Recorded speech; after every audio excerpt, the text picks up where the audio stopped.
He realizado, ahorita les cuento un poco de los proyectos, a lo que me dedico actualmente. Pero más allá de eso, quiero pedirles dos favores. Y más que compromisos conmigo y con la clase, es con ustedes mismos. Desde la oportunidad de disfrutar todo el contenido y todas las sesiones.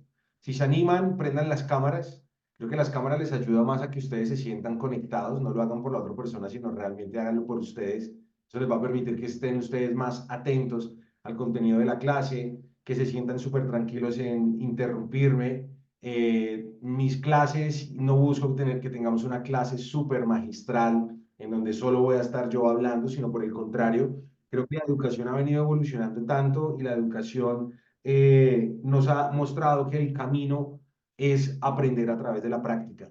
Y esa práctica en estos espacios virtuales los hacemos a partir de la interacción que podemos tener. Entonces, si quieren mantener la cámara apagada, no hay ningún problema. Vuelvo y les digo, háganlo más por ustedes, no lo hagan por mí. Háganlo por ustedes para que lo puedan disfrutar. Si deciden prender la cámara, créanme que vamos a poder tener una interacción mucho más fluida, pueden conectar mucho más con los temas.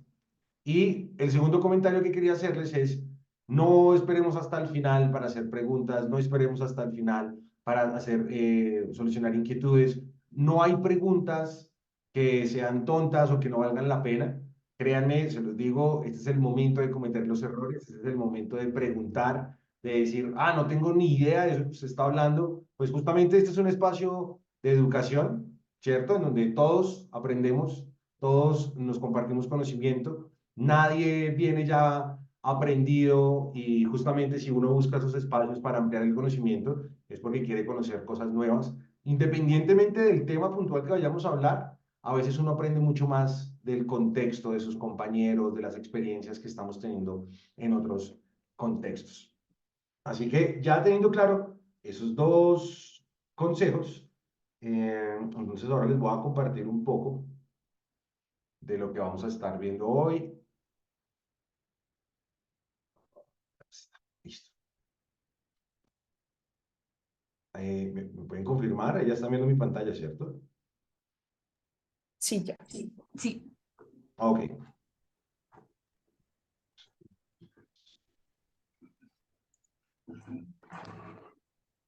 listo. Entonces, bienvenidos al módulo de marketing digital dentro de todo el estudio que ustedes están haciendo.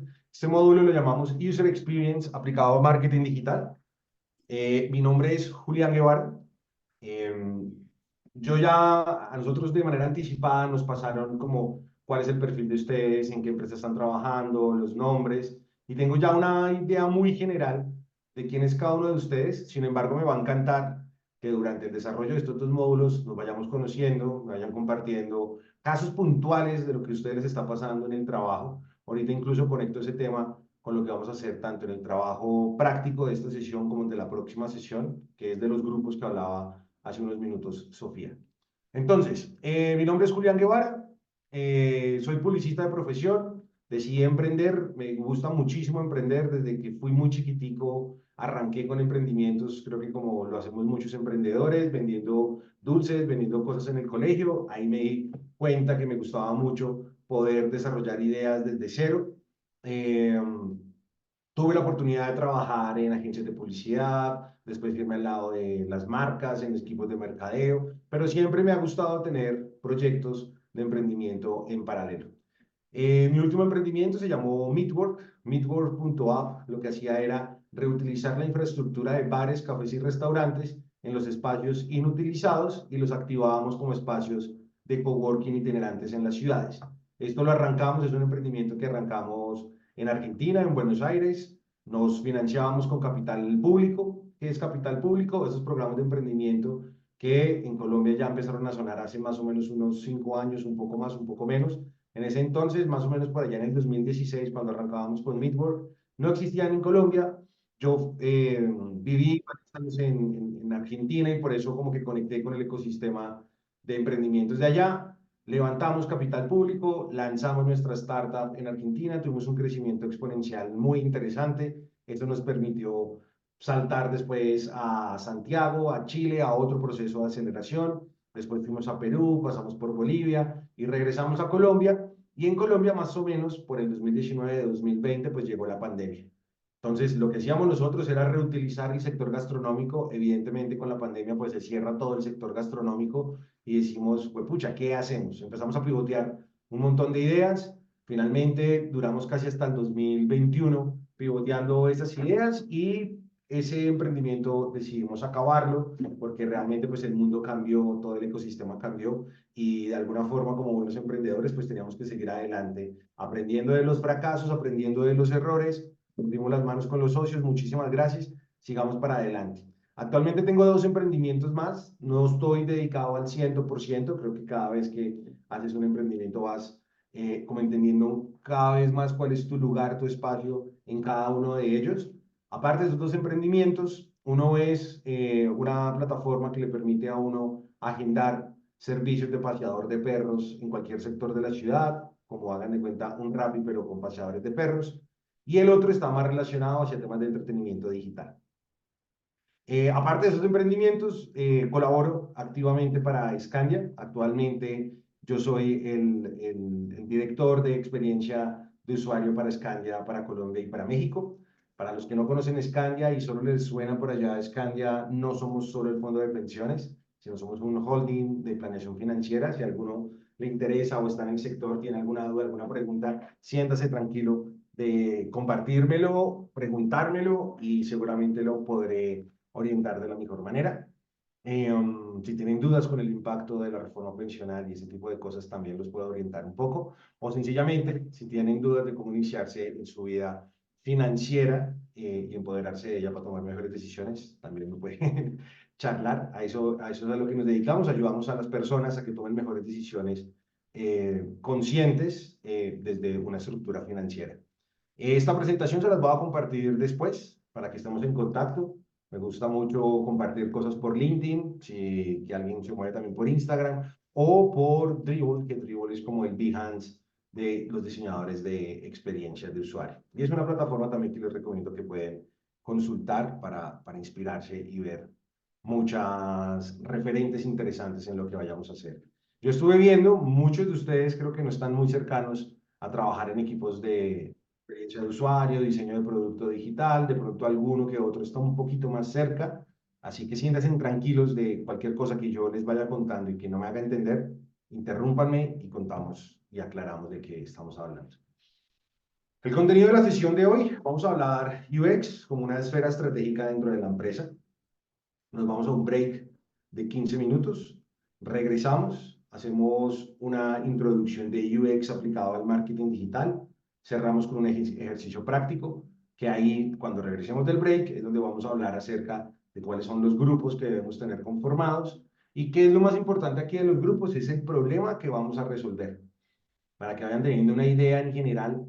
Eh, Esto lo venimos haciendo ya varios años y justamente creo que lo que ha aportado mucho valor a los estudiantes, tanto de educación ejecutiva como del MBA o de la maestría de mercadeo, que es donde damos este tipo de clases, es que justamente trabajamos con problemas reales, con problemas que ustedes realmente están viviendo en su día a día, problemas que tienen en su empresa, en su emprendimiento, en la marca para la cual ustedes están colaborando.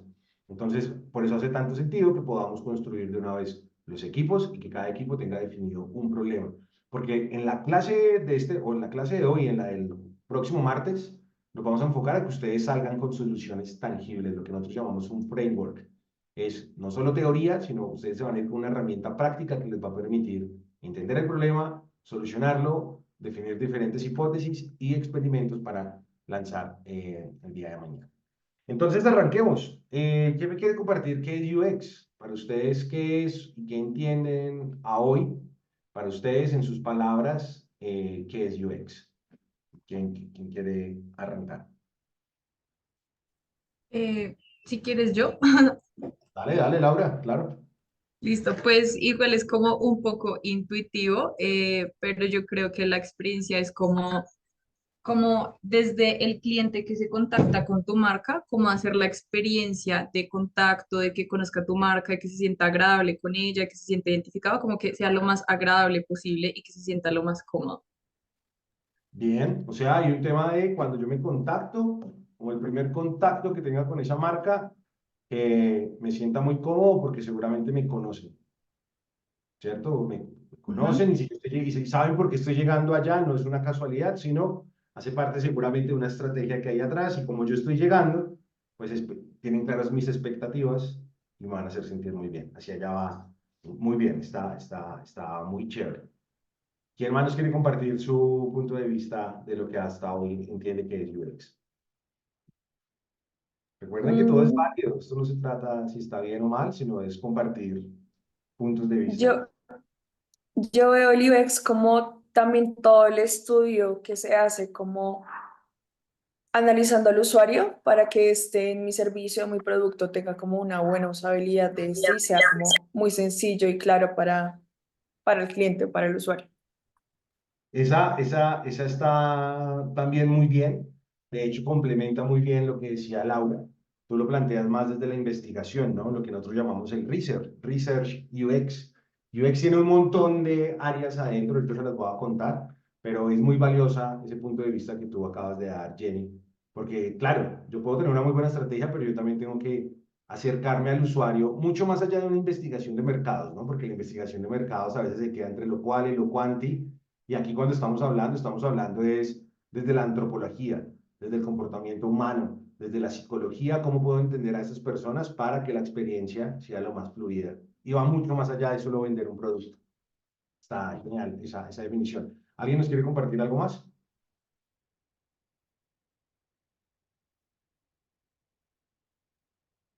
Listo. Por ahora sigamos así. Yo estoy seguro que poco a poco ustedes van a ir soltando, se van a sentir tranquilos y van a ir participando. Créanme que eso lo hace mucho más dinámico. Entonces, resulta que UX pareciera que es un término que se volvió famoso hace más o menos como 5 o 10 años, cuando empezaron a crearse muchas empresas de tecnología, empezaron a crearse todos esos modelos disruptivos, empieza a crearse Mercado Libre, empieza a crearse Rappi, y por allá empieza a sonar UX. Y digamos que gran parte de los mercados y de las industrias que están muy lejanas a todavía entender que UX, que cada vez son menos, pues imaginaban que UX era como un término nuevo, y era como un término que estaba de moda, como cuando hablamos del marketing digital, como que no, es un nuevo término que llegó. Pues resulta que eso no es así. Esto es un término que existe desde los años 90 y el creador de ese término de experiencia de usuario es este señor que se llama Donald Norman. Donald Norman es el creador del concepto de experiencia de usuario y ahorita vamos a ver un poco más para profundizar, pero les cuento, leo muchísimo de esta persona. Si ustedes están interesados en iniciarse en el mundo de experiencia de usuario o simplemente tener un poquito más de profundidad de lo que pueden encontrar en la información que hay en Internet, vayan directamente a la fuente. Donald Norman tiene la consultora de experiencia de usuario más grande del mundo, al ser el pionero del que creó el concepto, creó Nielsen y Norman, que son dos personas, uno muy enfocado hacia la investigación y otro muy enfocado hacia la creación de experiencias, que pues lideran básicamente el mercado mundial. Obviamente hay más organizaciones, pero esta es la fuente principal. ¿Dónde creó Donald Norman ese concepto? Él era diseñador de producto en los años 90 de Apple.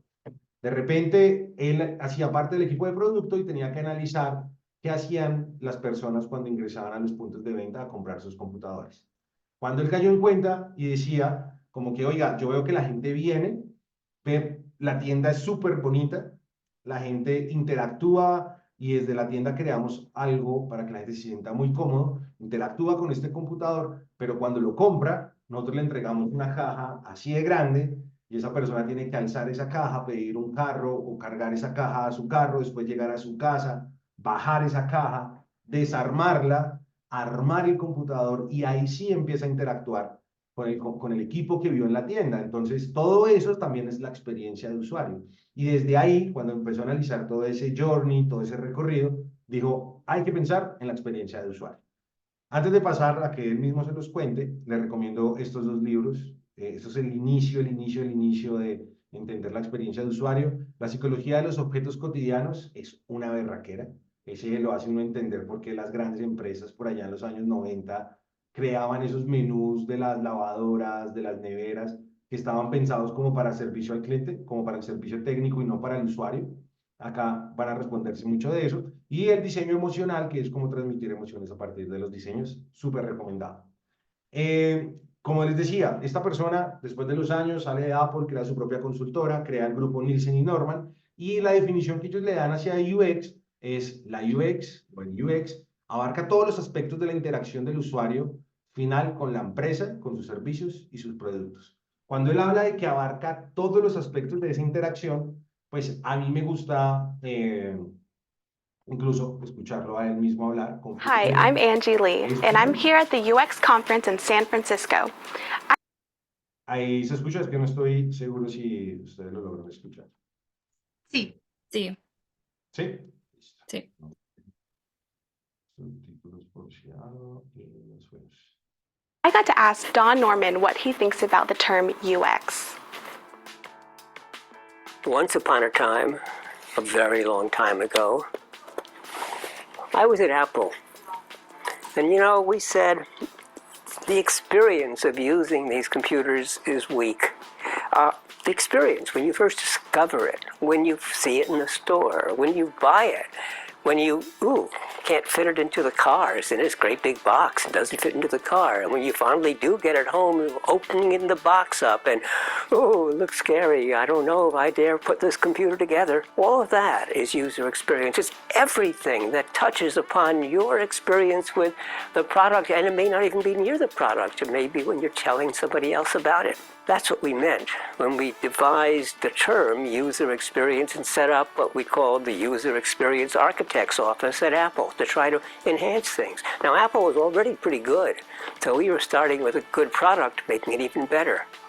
Today, that term has been horribly misused. It's used by people to say, I'm a user experience designer, I design websites, or I design apps, and they have no clues to what they're doing, and they think the experience is that simple device, the website, or the app, or who knows what.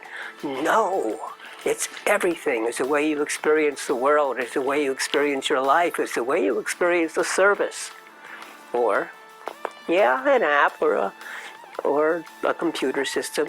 But it's a system, it's everything. Got it? Bien, entonces casi que uno podría decir que es lo que las personas percibimos al interactuar con un producto o servicio. Acá yo le agregaría que es antes, durante y después, ¿sí? Y no varía si es digital o análogo, porque también a veces suele pasar que la gente se imagina que UX solo son el diseño de interfaces digitales y no pasa por ahí. Si bien él lo decía, ¿no? O sea, no, el diseñador de experiencias no es el que te diseña una página web, es el diseñador de interfaces. Hoy vamos a profundizar un poco de eso. Y hoy, pues, en una época mucho más actual, donde ya hemos entendido el valor que da UX hacia los negocios, pues hablamos que UX no es un paso más en el proceso, ¿sí? Sino por el contrario, UX se vuelve el núcleo del negocio. Por eso hoy en día hablamos de una esfera estratégica llamada UX.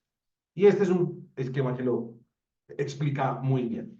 Si nosotros cuando hacemos UX, como si bien lo decía Gina, pues nosotros arrancamos primero a investigar muchísimo. Y uno casi que empieza desde la investigación simplemente a cazar tendencias, a ver qué está pasando en el mercado, a entender qué va sucediendo, qué está necesitando la gente. Y ahí cada vez vas encontrando una oportunidad. Cuando tú encuentras esa experiencia de usuario deseable, aquí me refiero con deseable, es yo encontré un punto de dolor y me doy cuenta que la gente, no sé, voy a poner cualquier cosa, la gente le da miedo de salir a la calle a coger un taxi. ¿Qué pasa si nosotros solucionamos eso con una plataforma y de repente, se crea Tapsia?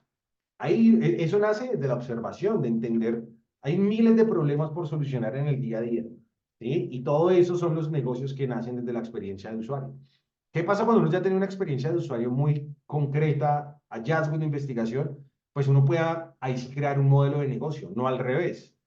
En los años, por allá, antes de los 2000, y todavía se ven empresas que se dedican a hacerlo así, es una visión muy product-centric. ¿Qué me refiero? Yo creo un producto y después lancémoslo para buscar las personas que deberían consumir ese producto. Hoy hablamos en los negocios de hoy en día, somos customer-centric. Yo primero analizo, estudio, investigo a las personas para entender qué es lo que ellos necesitan y sobre eso sí creo una solución. Es un esquema totalmente distinto. Algo que nos puede servir es empezar a entender la esfera UX de esta manera. Cuando yo la pongo en el centro y pongo al usuario en el centro, pues yo voy a poder construir que incluso mi contenido en redes sociales salga desde la experiencia de usuario que yo estoy definiendo. Mis objetivos de negocio los voy a definir a partir de la experiencia de usuario. Las interacciones que yo quiero en los diferentes medios, puntos de contacto, los voy a definir desde la experiencia de usuario. E incluso, asimismo, voy a empezar a definir cuáles son los tipos de usuario y de cliente a los que yo me quiero dirigir y me quiero ir conectando.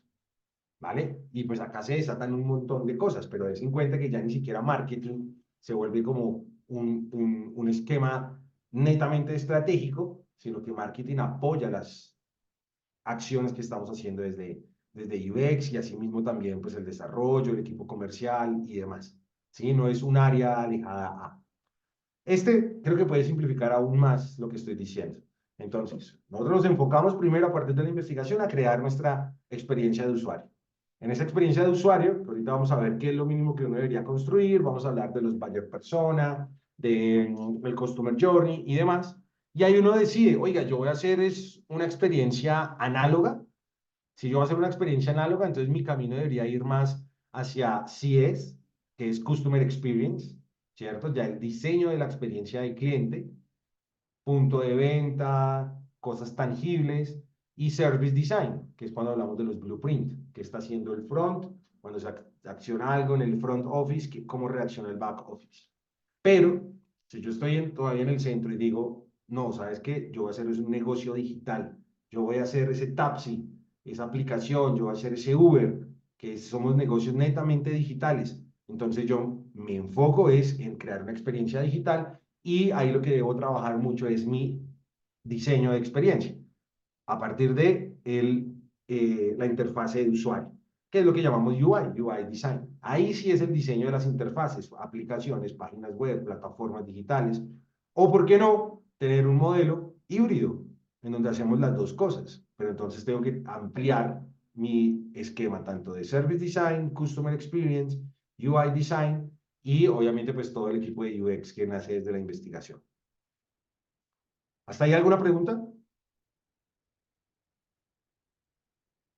¿No? Bien. Ahora, sí, claro. Yo- Perdóname, una cosita. Cuando estás hablando del tema de análogo, tú hablas de Customer Experience, pero entonces ahí no se puede hablar de diseño de experiencia como tal, Sí, claro. a través de UX. Ok, El diseño de experiencia está acá en el centro. Es tu punto de partida, ok, ¿cierto? Y tú dices, ok, vamos a hacer un centro comercial. sí, Entonces, tu camino debería ser fortalecer Customer Experience a través de Service ujú, Design, ¿cierto? ok, Pero si tú dices, yo ya tengo acá el diseño de experiencia que yo quiero, entiendo al usuario, entiendo sus dolores, entiendo su recorrido desde el deseo hasta la satisfacción de esa necesidad, y yo me voy a ir es por lo digital, voy a hacer una aplicación, voy a hacer un servicio, voy a hacer Nubank, que no tiene nada análogo, sino todo es digital. Entonces todo el enfoque está más hacia el diseño, canalizar esos hallazgos de experiencia de usuario, canalizarlos a través de el diseño de interfaces. Pero ojo a ok, esto, no quiere decir que no vas a trabajar una partecita de experiencia de cliente. Claramente tienes que trabajarla. Lo mismo que también hay que trabajar la parte de service design. Solo que al verlo de esta manera, pues como que se va entendiendo el nivel de importancia y de priorización que uno debería tener en cuanto a si me voy por el mundo análogo o el mundo digital. ok, gracias. Listo. Ahorita que avancemos, creo que cada vez que avanzamos como que vamos de lo general a pasos muy específicos y eso les va a servir un montón para como ir cogiendo el concepto más. Básicamente, si habláramos cuál es un proceso de user experience, es esto que acaban de ver. Lo podemos ver en 6, 7 pasos muy grandes y cada de esos pasos tiene como diferentes fases. Número uno, lo que les hablaba, la investigación. Salir a hacer experiencia de usuario sin investigar es como, no sé, como un celular sin señal. No sabes a dónde te va a entrar una llamada o no sabes qué vas a estar haciendo, como salir a navegar en un barco sin tener un destino fijo. Entonces, por eso tenemos que arrancar desde la investigación, que si lo habláramos en temas de mercadeo, es mucho más fácil de pronto conectar el análisis del mercado, identificar a los usuarios, eso hace parte de la investigación. Y en temas de investigación hay muchas formas de hacerlo. Podemos hacerlo a través de la observación, podemos hacerlo a través Es más, a través de la observación pasan cosas muy chéveres y hay un insight muy fuerte. Y díganme, si ustedes alguna vez les ha pasado que están en un parque, simplemente se ponen a ver a la gente y se imaginan como las diferentes vidas de las personas, y esta persona por qué traerá esa cara de aburrido, y este por qué vendrá contento, este viene con sus hijos, de dónde vendrá, qué estará haciendo, simplemente como para olvidarse de su día a día. Si alguien lo ha hecho, genial. Si no lo han hecho, yo los invito a que lo hagan un día, que simplemente quieran desconectarse, váyanse a un parque y imagínense las diferentes vidas que pueden tener las personas, y ahí van llegando como ciertas necesidades. O incluso en un Transmilenio, en un taxi, el ejercicio de la observación nos ayuda un montón. Obviamente, cuando ya lo hacemos en la vida real, para una empresa, pues eso tiene una estructura por detrás. ¿Sí? Uno tiene que hacer un instrumento de investigación, definir unas preguntas, qué es lo que queremos encontrar, qué es lo que queremos evidenciar, pero pues para que se hagan una idea. De ahí uno empieza a identificar los diferentes tipos de usuarios. Después, eso, que es tanta información, pues debemos empezarla a condensar, que es cuando ya decimos, ¿sabes qué? Hagamos como un design person, buyer persona, como lo conozcan, pero es básicamente hacer una síntesis de toda esa investigación, quali o cuantitativa, o los hallazgos que tuvimos en la observación, y decir, yo lo voy a concretar en hacer a una persona que le va a poner un nombre. Ese nombre se va a llamar Julián. Y esa segmentación yo no me quedo como normalmente lo hacemos en mercadeo, que Julián es una persona de 35 años, de nivel socioeconómico medio, alto, bajo, de la ciudad de Bogotá. Si segmentamos todavía así en sus estrategias de mercadeo, hay muchísimas oportunidades, porque resulta que una persona de 35 años de un nivel socioeconómico de la ciudad de Bogotá puede ser fácilmente el 20% de Bogotá. Es una población demasiado grande. ¿Qué es lo que nosotros tenemos que identificar cuando hacemos esa síntesis? Es pensar en audiencias. Las audiencias se definen como grupos de personas que tienen algo en común. Entonces, si siguiéramos con el mismo ejemplo de Julián, pues la verdad no me interesaría si tiene 35 años. Simplemente vamos a definir la oportunidad que vimos es para las personas como Julián, que les gusta la música, que les gusta hacer deporte y que los fines de semana se van a escalar a la montaña. Es independiente si tiene 18 años o si tiene 60 años, no nos interesa. Nos interesa es la actividad que esa persona hace, porque ahí es cuando empezamos a entender el tipo de experiencias que esa persona hace, y así es más fácil nosotros poder llegar a crear una solución. Eso es lo que hacemos en síntesis. Después, cuando vamos a la concepción, ya nosotros empezamos a crear historias de usuario. Las historias de usuario, si alguno de ustedes trabaja en algún equipo de desarrollo de producto digital, ¿hay alguien que trabaja acá con equipos de desarrollo? ¿O cerquita, más o menos? Yo, ¿Quién es yo? Perdóname que yo, no. Jenny, Jenny. Jenny, ¿cómo estás? Gracias. Entonces, cuando trabajamos con equipos de desarrollo, cuando hablamos de las historias de usuario, ¿cierto? Que son las HUs, esas son otras historias de usuario, no son estas historias de usuario.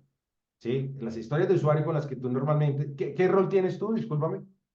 ¿Cómo interactúas con los Eh, usuarios? Diseñadora un poquito UX, pero más que todo UI de web y apps. Y Ah, pues también bueno. como creadora de contenido. Ujú. Excelente, mira, tenemos una colega, así que nos puedes eh, robustecer y salir también de dudas y complementar en muchísimas cosas. Qué bien.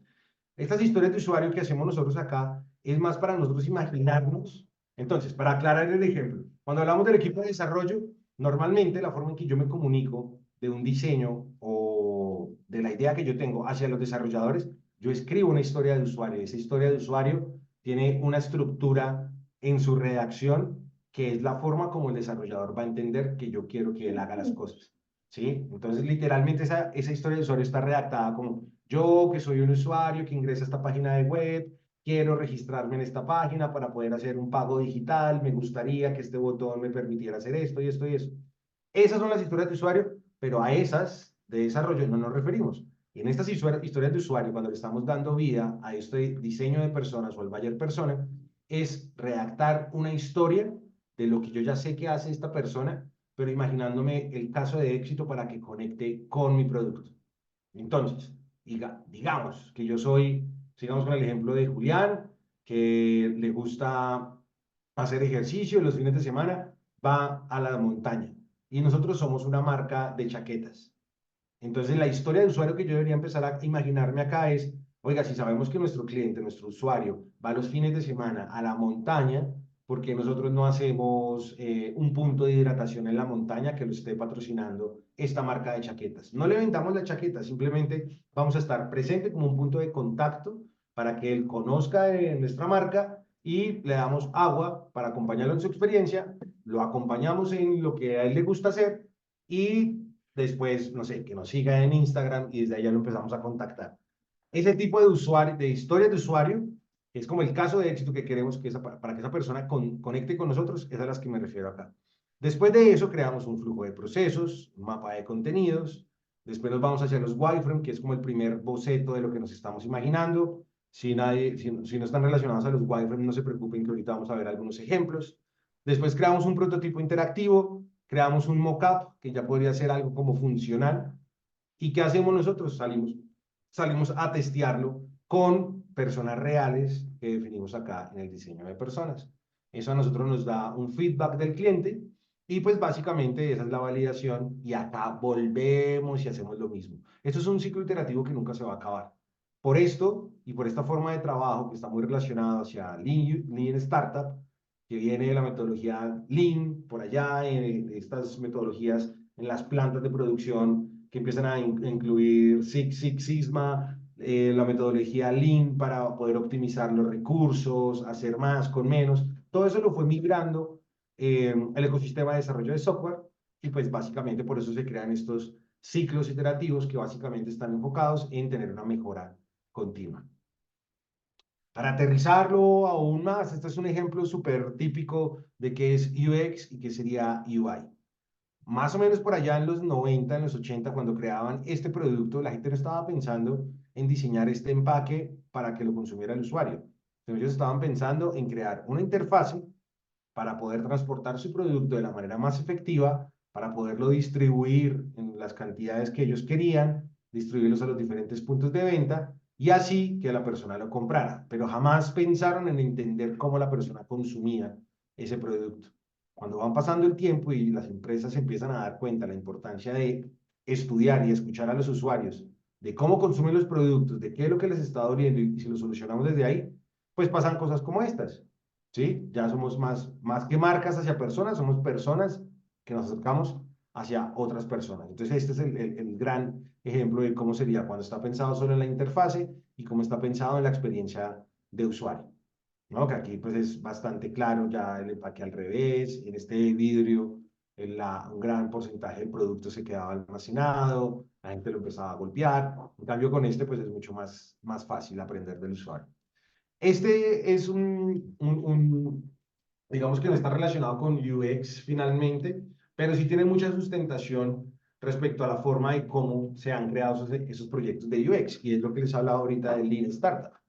Lean Startup es un libro, se lo recomiendo muchísimo, o mejor dicho, es una metodología y de esto hay un libro, se llama tal cual así, Lean Startup.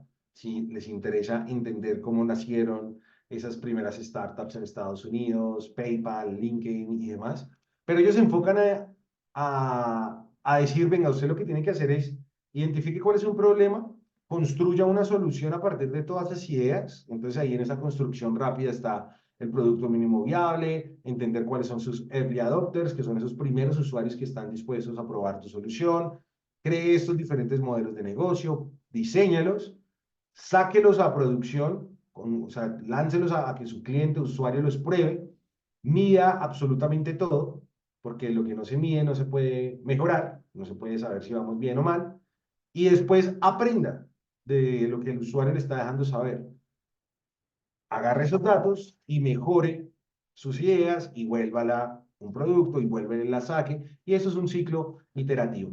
De hecho, es por eso que si uno ve normalmente la evolución que tienen las aplicaciones cuando llegan como las actualizaciones, puede que uno primero ve la primera versión, el producto mínimo viable o el MVP que lanzó Starbucks para su primera aplicación. Ellos no lanzaron todas las funcionalidades, lo que ellos hicieron es, oiga, vamos a probar, necesitamos validar si al usuario le interesaría comprar un producto de nosotros por medio de la aplicación. Entonces le lanzan esto primero.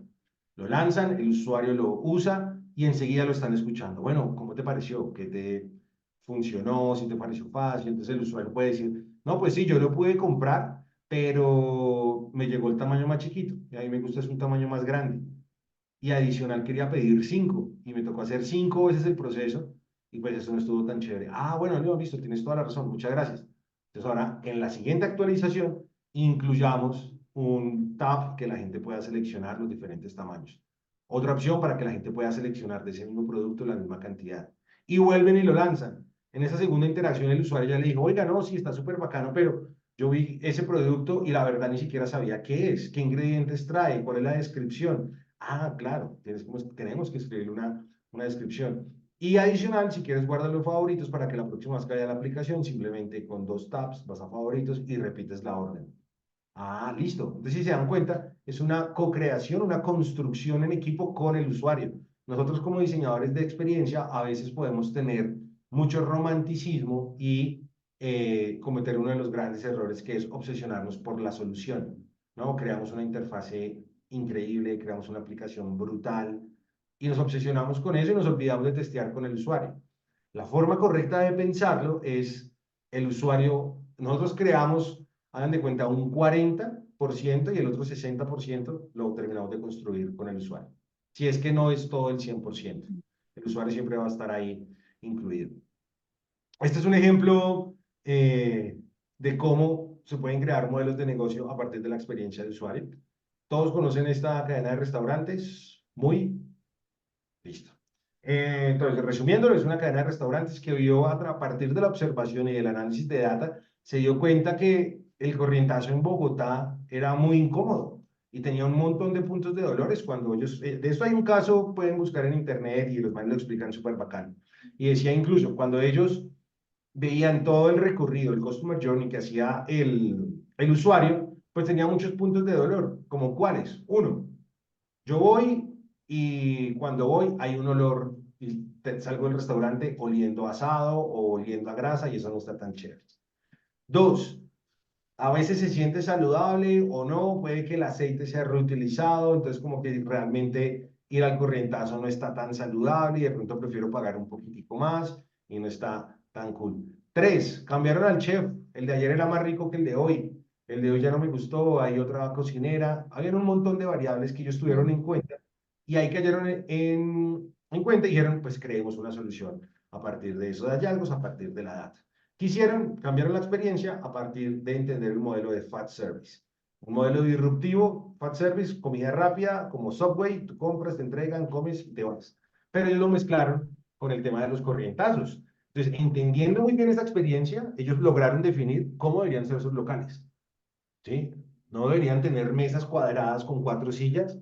No, porque pues ellos sabían que la gente era, compro, me entregan, me siento, como y me voy. A la gente no le interesa quedarse haciendo mucha visita porque finalmente pues es el tiempo de tu almuerzo y tú lo que quieres es algo rápido, saludable y que puedas seguir disfrutando para tomarte una siesta después de esa hora de almuerzo, si es que la tienes, y si no, pues poder comer algo rápido y que te alimentes. Entonces crean esto, después llega la pandemia. Ellos creo que nunca lo pensaron así, pero fue de los poquitos, por no decir el único, de las cadenas de restaurantes que incluso en pandemia, al ser un modelo que arrancó basado en data, pudo mantener su operación y fue uno de los primeros restaurantes en estar 100% automatizado, porque podía seguir su operación. Aquí me refiero con seguir su operación incluso cuando estuvimos en pandemia. Desde el momento de que ellos diseñaron la experiencia, lo más importante para ellos era saber el nombre y el celular de la persona que estaba viniendo. ¿Para qué? Para que yo poderle recomendar como restaurante, decirle, oye, mañana tenemos de nuevo el menú ranchero. ¿Quieres que te reservemos uno y pasas y lo reclamas en un día normal? Eso lo hacían ellos. Cuando ya llega la pandemia, pues ya sabían cuál era el menú de Julián los martes, el menú de Julián los miércoles, y simplemente por mensajes de texto o por WhatsApp decían, ya tenemos preparada la comida, ¿quieres que te la enviemos? Y pues obviamente no siguieron con la misma cantidad de ventas, pero les permitió ser un negocio que lograra estar muy por encima de todo el sector gastronómico y de muchas cadenas de restaurantes, al ser un negocio creado a partir de la experiencia y de la data. Ahora, hablemos como de cómo sería nuestro proyecto de User Experience. ¿Hasta acá hay alguna pregunta o alguna inquietud?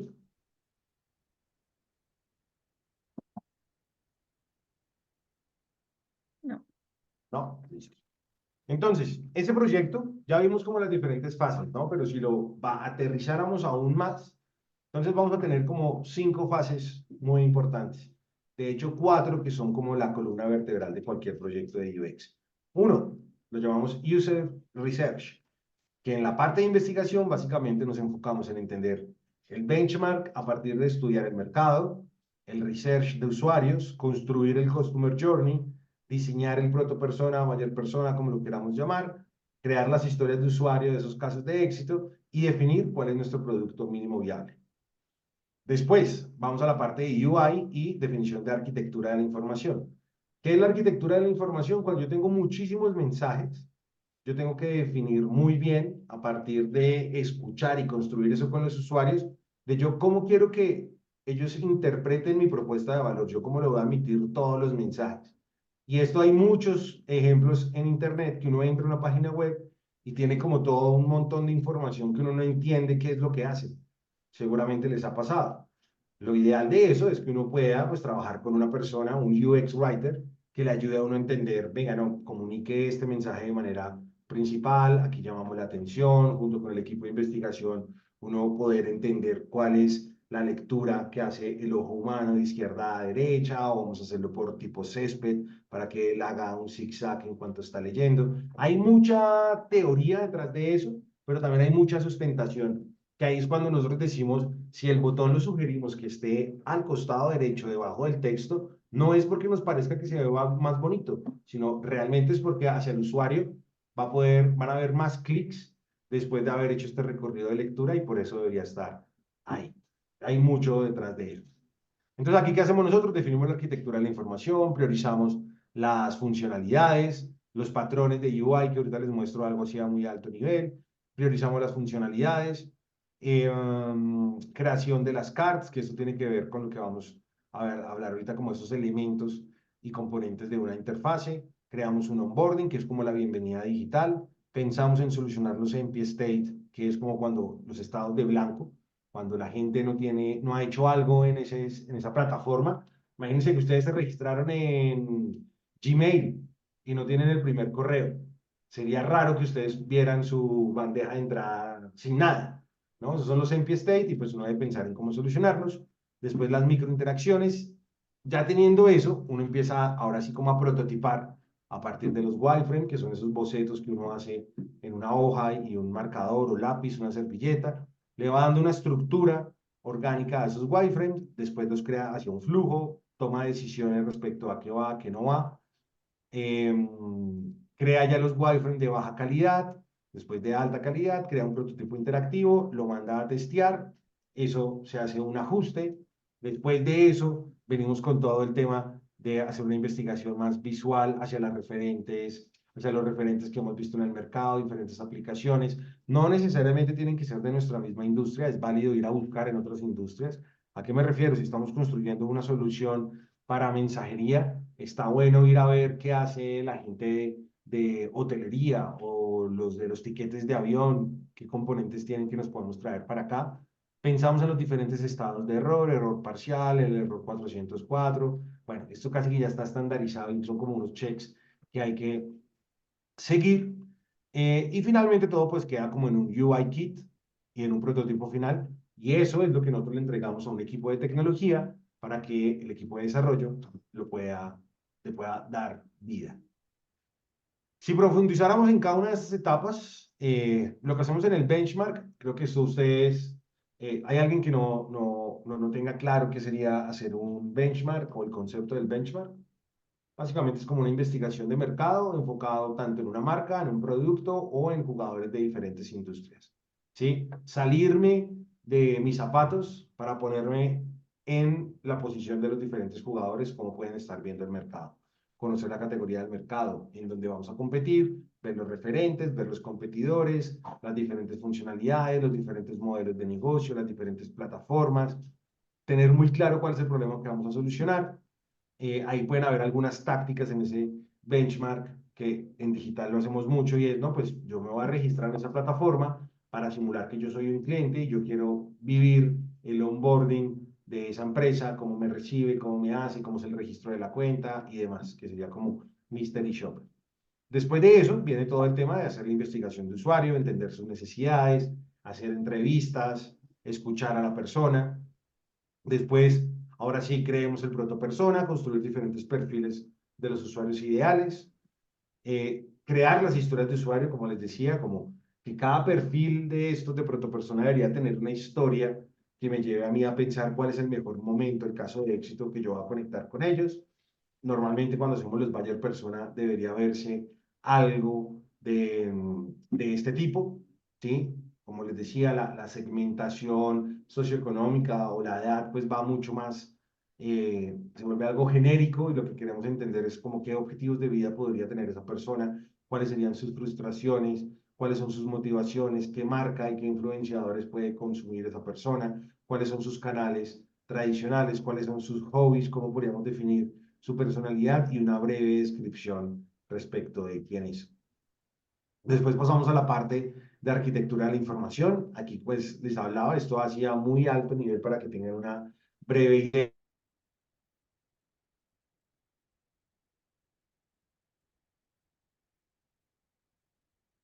Creo que se fue el profesor. Sí. Sí, sí.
Hola, hola, ¿ustedes me escuchan? Sí, ya te Sí, escuchamos.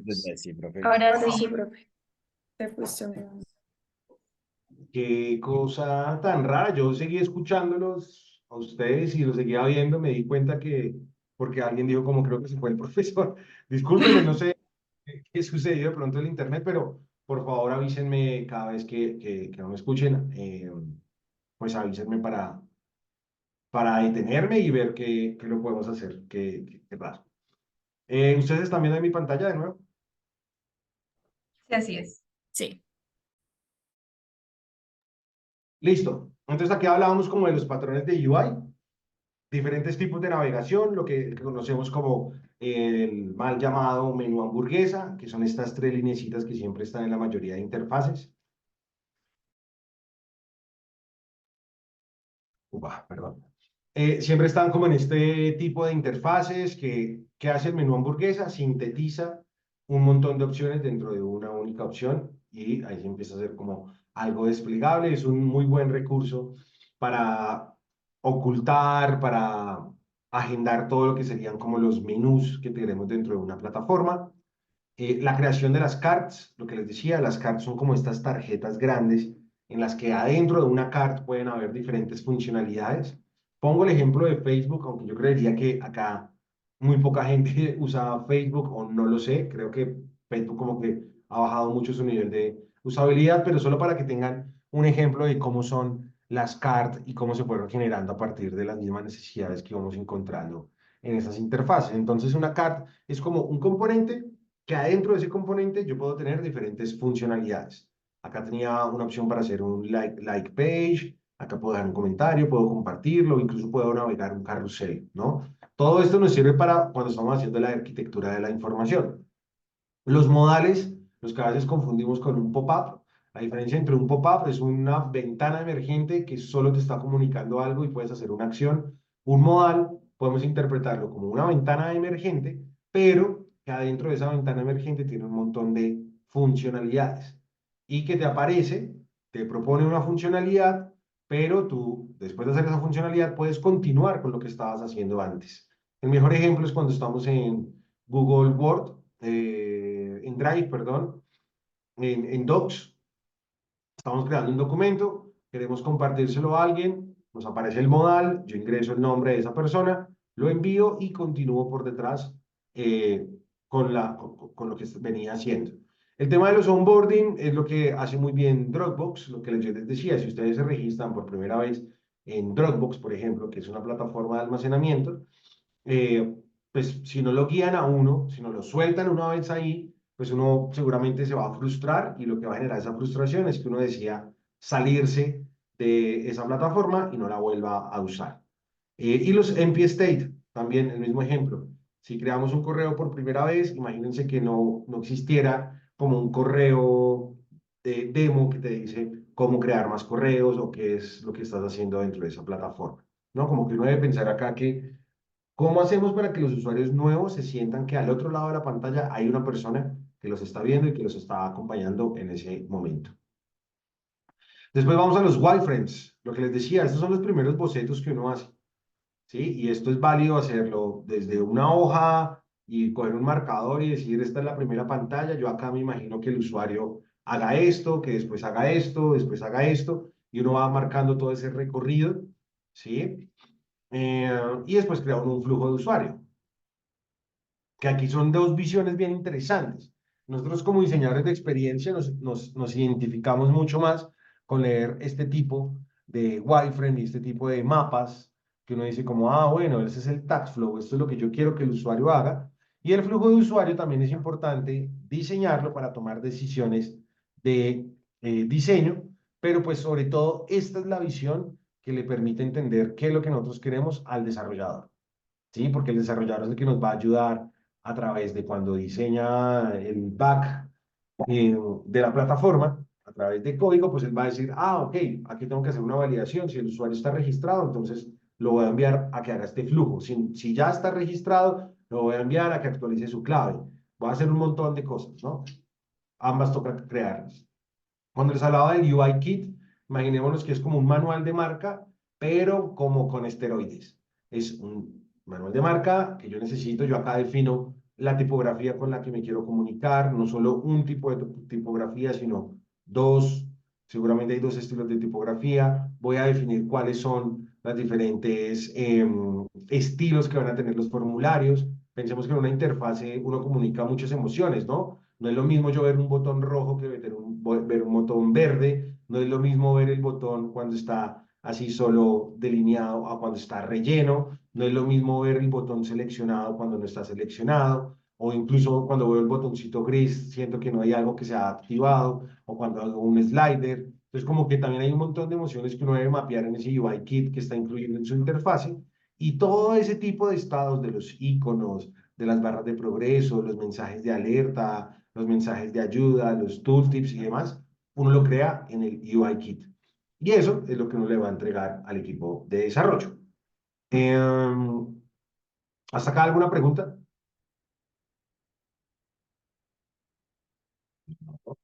Entonces, bueno, bien. Antes de irnos al break, yo creo que después de esto vamos a un break. ¿Todos conocen estas tres herramientas? ¿O no conocen ninguna? ¿O las conocen y las usan? ¿O no conocen ninguna? Pero déjenmelo saber, pues para saber qué Miro, tanto. yo sí conozco Miro, profe, los demás no los conozco. Y yo igual. Sí, Figma, Ninguna. Yo no conozco ninguna. Miro y Figma. Ok, ok, listo. Entonces, ahí ya haciendo un sondeo muy general, hablemos de las tres. Miro es una pizarra colaborativa. ¿Qué es una pizarra colaborativa? Imagínense tener un canvas, un espacio en blanco en donde ustedes y sus compañeros que están en remoto se pueden conectar a esa misma pizarra y todos van a empezar a construir algo desde un esquema, desde un flujo, desde un diseño, desde un documento, pero todo lo hacen en línea. Es una pizarra colaborativa. Dentro de esa pizarra colaborativa hay ya muchos templates, frameworks o herramientas que les permiten guiarse para hacer algún ejercicio. Entonces, vamos a hacer una lluvia de ideas para nuestra nueva idea de negocio. Vayan a Miro, consiguen el template de brainstorming, lo comparten y todos van a empezar a construirlo. Lo pueden hacer ustedes desde cero. Ahorita hablamos un poco más de Miro. Figma y FigJam, perdón, que dice Figma Jam, bueno, Figma y FigJam. Figma es la plataforma líder que en este momento pues es como que líder en el mercado para el diseño de experiencias, diseño de interfaces sobre todo, aunque cada vez salen más jugadores y demás. Este Figma rompió todos los esquemas cuando lanzó.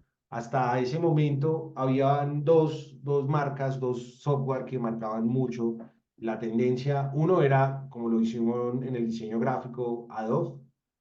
Con toda la suite de Adobe, sacó un software que se llamaba Adobe XD, pero que tenían todos los software, o tienen todos los software de Adobe, y uno que ustedes que son licenciados, ¿no? Entonces no hay versión gratuita, a no ser que uno los craquee y los tenga que hackear.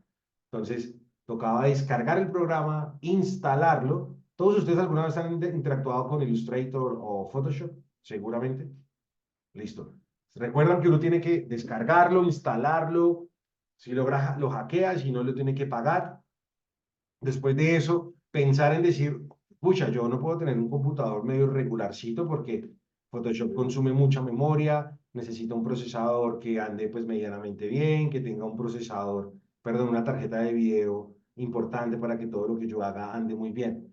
Figma se dio cuenta de eso y la primera versión de Figma fue que no consumía los recursos del computador, es decir, era un programa tan robusto como un Photoshop, como un Illustrator, como un XD, pero no se tenía que descargar al computador, sino yo entraba a una página web y eso lo que generaba es que los recursos para poder rodar ese programa estaban directamente en el servidor de esa empresa y no en mi computador. Entonces uno podría entrar desde cualquier computador a navegar y construir cosas súper robustas desde Figma. Hoy en día ya ha evolucionado, hoy en día Figma sigue funcionando así, tiene su versión mobile, pero también tiene una versión desktop que uno puede descargar al computador o una aplicación para hacerlo.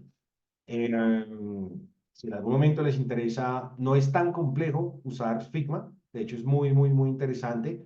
Para empezar uno como a hacer algunos bocetos y demás, podemos profundizar en eso. Después está FigJam, que es como la pizarra colaborativa de Figma, también es muy interesante. El tema que no es tan chévere es que esa sí o sí es paga. Figma tiene versión gratuita, así que pueden chismear, entrar en Google, poner Figma, ver de lo que les estoy hablando y ver si se identifican y creen que les agregue valor en su día a día. Y una de mis favoritas es Notion. Notion, yo antes no sabía ni cómo definirlo. Hoy en día lo defino como el segundo cerebro que uno puede tener.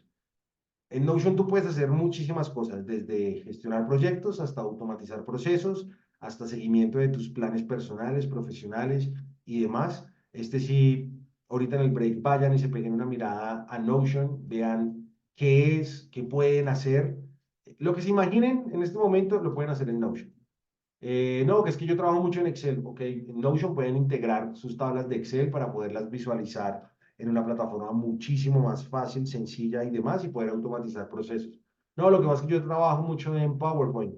Pueden vincular PowerPoint ahí y desde ahí crear un montón de cosas. Pueden crear flujos de trabajo, pueden crear un montón de cosas. La verdad que hoy se queda corto definirlo solo como una plataforma para gestionar proyectos.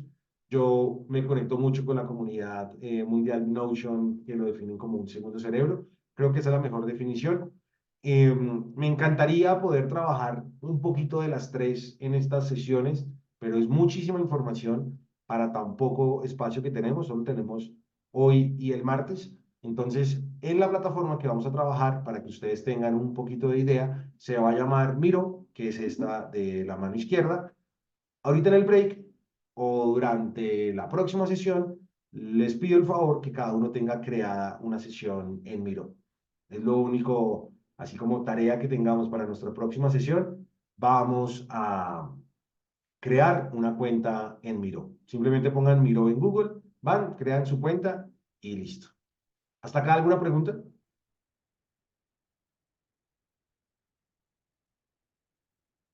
No, profe, todo claro. ¿Todo claro? Bueno, listo. Entonces, ahora sí deberíamos irnos a un pequeño break de 15 minutos. Y si quieres, con Sofía revisamos el tema de los grupos. Solo para salir de una duda, ¿ustedes nunca han creado los grupos? O sea, nunca han trabajado, no han hecho un trabajo práctico en lo que va el curso en grupo. No, todavía no. ¿Listo? Es que esta es la cuarta clase. Profe, una pregunta antes de que se vayan. Sí, Digamos claro. que todo ese proceso de la experiencia del usuario no necesariamente se aplica en el marketing digital, sino que digamos que aplica para todo el marketing, ¿no? Sí. Porque finalmente cuando uno hace el journey también es para todo lo que yo hago, como todo el proceso, como todo el recorrido que hace de mis productos, no necesariamente los que sean digitales. Sí, de acuerdo. Ok. Acuérdate No, no, no. que el tema de la experiencia de usuario se te vuelve a ti como la esfera estratégica de cualquier negocio. Si lo vas a llevar a marketing digital, pues ya desde la experiencia de usuario va a ser más fácil emitir los mensajes, pensar en cuál va a ser tu campaña. Ahorita en la otra sesión, como esta primera parte es solo la esfera estratégica de UX para que ustedes tuvieran un gran esquema y un contexto general, muy general de lo que es UX, pues por eso está así como tan amplio. Ahorita en la segunda ya lo conectamos un poco con lo que es una estrategia en marketing digital y ya en la sesión del martes mezclamos las dos cosas y vamos a entender el poder que tiene mezclar las dos.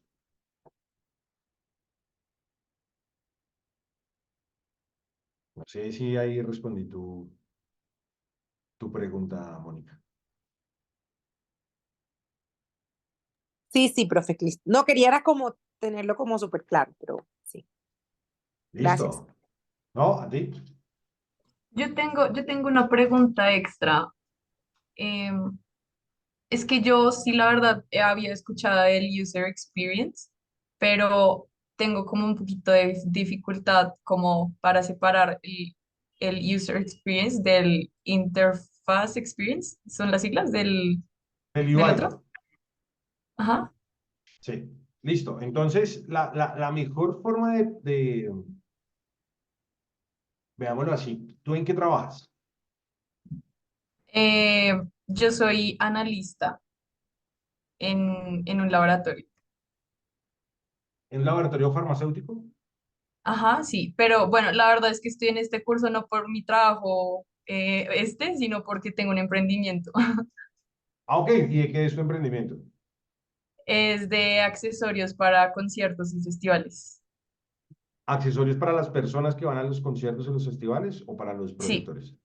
para Para los asistentes. para los asistentes, exacto. Entonces, hagamos el ejemplo con tu emprendimiento. Nosotros desde la experiencia de usuario, tú seguramente llegaste a esa idea de negocio porque viste que había una oportunidad y un punto de dolor. Dime un accesorio, no sé, la carpa por si llueve, por poner un ejemplo. No sé si haga parte de eso o es otro tipo de Pues accesorios. sí, pues un ejemplo es como, son como festivales de música, entonces las personas tienden como a quedarse un poco sordas, entonces yo vendo protectores auditivos, por ejemplo. Exactamente. Entonces, la experiencia que tú construiste y el user experience va pensado en eso, pensado en la salud auditiva de las personas. Entonces, yo aparte de eso les voy a crear unos topitos. ¿Cómo lo comercializas? ¿Cuál es la Por interfase Instagram. por la que tú interactúas? Entonces, tu UI, tu interfase en este momento es Instagram, ¿cierto? Esa es la gran diferencia. La interfase es por el canal por el cual yo interactúo y entrego esa propuesta de valor con la persona. Pero la Ok. experiencia del usuario nació de entender que todas las personas que van a los conciertos pueden tener un dolor o afectar su salud auditiva. Entonces tú construyes desde ahí y defines. Si el día de mañana tú vas a abrir un punto de venta, ya no te irías a lo digital, ya no sería Instagram. Es más, tú decides que para el próximo Cordillera o el Estéreo Picnic o un concierto de música electrónica, vas a ir al lugar y vas a poner un stand y vas a regalar un par de accesorios. Eso hace parte de tu estrategia de Customer Experience o Service Design, porque ya está en el mundo análogo. La Mm, interfase cambia. En el ok. mundo análogo, pues es físico, ¿no? Es el punto de venta. En el mundo digital sería una interfase digital. Si el día de mañana tú vas a construir un e-commerce o tu página web, deberías Sí, ando en ser eso. antes. Ah, claro, entonces seguramente ahí sí deberías buscar es un diseñador de interfaces.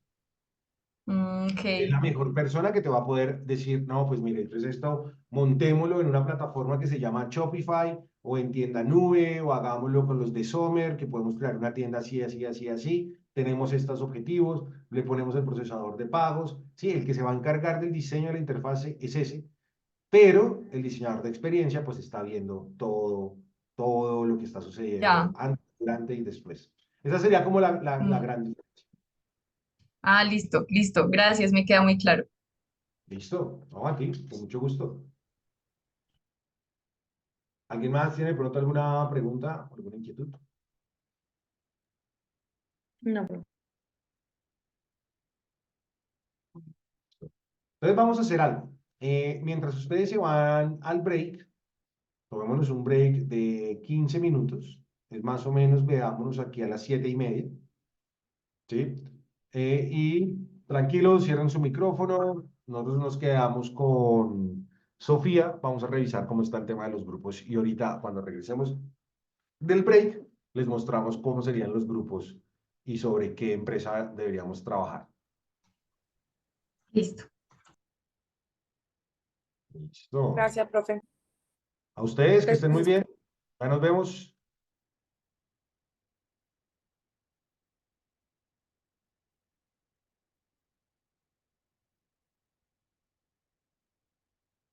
Sofía, ¿estás por acá? Sí, Julián, cuéntame. Va a pausar la grabación, ¿te parece? Dale.